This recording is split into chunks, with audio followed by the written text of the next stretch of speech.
आपको सीधे लिए चलते हैं पश्चिम बंगाल, जहां पर धूपगुड़ी में सीएम योगी आदित्यनाथ जनसभा को संबोधित कर रहे हैं। सुनाएंगे।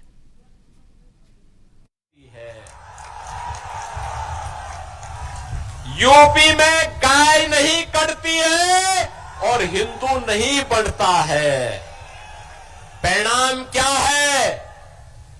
वहां नौजवान के हाथ को काम है, अन्नदाता किसान खुशहाल है, बेटी सुरक्षित है और अयोध्या में भव्य राम मंदिर का निर्माण है।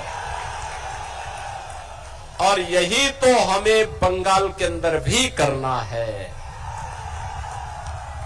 बंगाल की धरती को मौलाना और मौलवियों की फतवे की धरती नहीं बनने देना है। बंगाल की धरती को अराजकता की धरती नहीं बनने देना है। बंगाल की धरती तो वंदे मातरम की धरती है। बंगाल की धरती भारत के राष्ट्रगान की धरती है। बंगाल की धरती तो इस भगवा की धरती है, भगवा की धरती। बंगाल की धरा तो भारत की आध्यात्मिक परंपरा की धरा है और बंगाल की धरती को मां काली, मां दुर्गा और हर हर महादेव की धरती है। उसी रूप में बंगाल को आगे बढ़ाना है और इसीलिए आज मैं आपके पास आया हूं आपसे कहने के लिए, बहनों और भाइयों, आपने बीजेपी को लगातार दूसरी बार सांसद दिया है। मैं इसके लिए आपका अभिनंदन करता हूं। श्री जयंत, डॉक्टर जयंत कुमार राय आपके लोकप्रिय सांसद हैं और संसद में आपकी आवाज को उठाते हैं। आपने 2021 में बीजेपी का एमएलए यहां दिया था। उनकी दुखद मौत के कारण बाई इलेक्शन में टीएमसी ने गुंडागिर्दी करके सीट हथिया ली थी। लेकिन आज आप उनको इस सीट पर जबरन कब्जा नहीं करने देना है और इसीलिए आज मैं आपके पास आया हूं। बीजेपी ने नरेश राय को आपके पास उतारा है, आपके साथ उतार करके आपको एक योग्य नेता दिया है। नरेश राय को आपका आशीर्वाद प्राप्त होगा ना? बहनों और भाइयों, ये टीएमसी के टेरर को, टीएमसी के माफिया राज को, टीएमसी के करप्शन को रोकने के लिए बीजेपी एकमात्र डबल इंजन की सरकार, एकमात्र विकल्प है, एकमात्र विकल्प है। याद करिए, यूपी में आलू का दाम हम वहां पे 15 से लेकर के 20 रुपया किसान को दे रहे हैं और यहां 1 रुपये से 1.5 रुपये किसान को मिल रहा है। वहां का अन्नदाता किसान धान की उपज को बढ़ा रहा है क्योंकि गवर्नमेंट उसको अच्छा दाम दे रही है। यहां पे धान उत्पादन करने वाला किसान निराश है। मछली उत्पादन लगातार घट रहा है।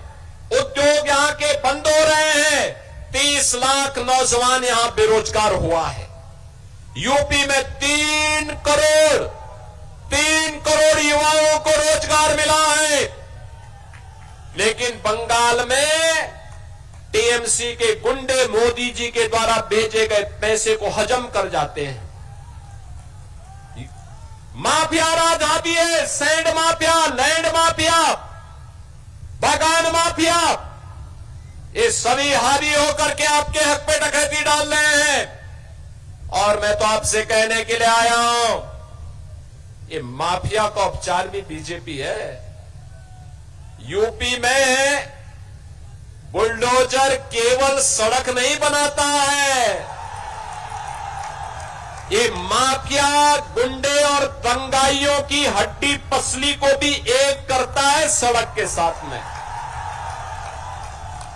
और ये केवल बीजेपी कर सकती है। और इसीलिए हम चाहते हैं कि बीजेपी की यहां पे सरकार बने और बीजेपी की सरकार बनाने के लिए नरेश राय को यहां से विजयी बना करके भेजना पड़ेगा। नरेश राय को विजयी बना के भेजेंगे।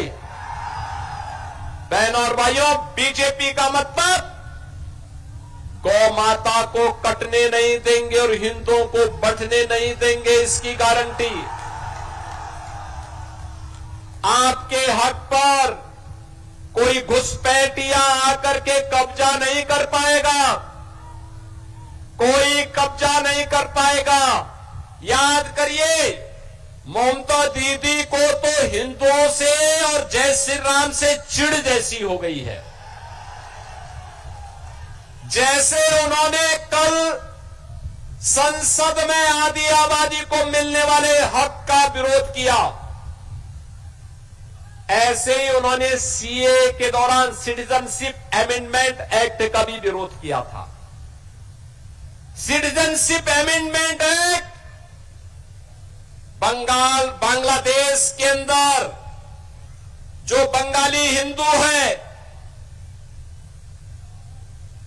बौद्ध है, जैनी है, सिख है, अगर वहां प्रताड़ित होकर के भारत के अंदर कहीं रह रहा है तो उसको वहां पर मोदी जी ने प्रावधान किया है कि वहां की नागरिकता भी देंगे और उसको जमीन का लैंड भी देंगे।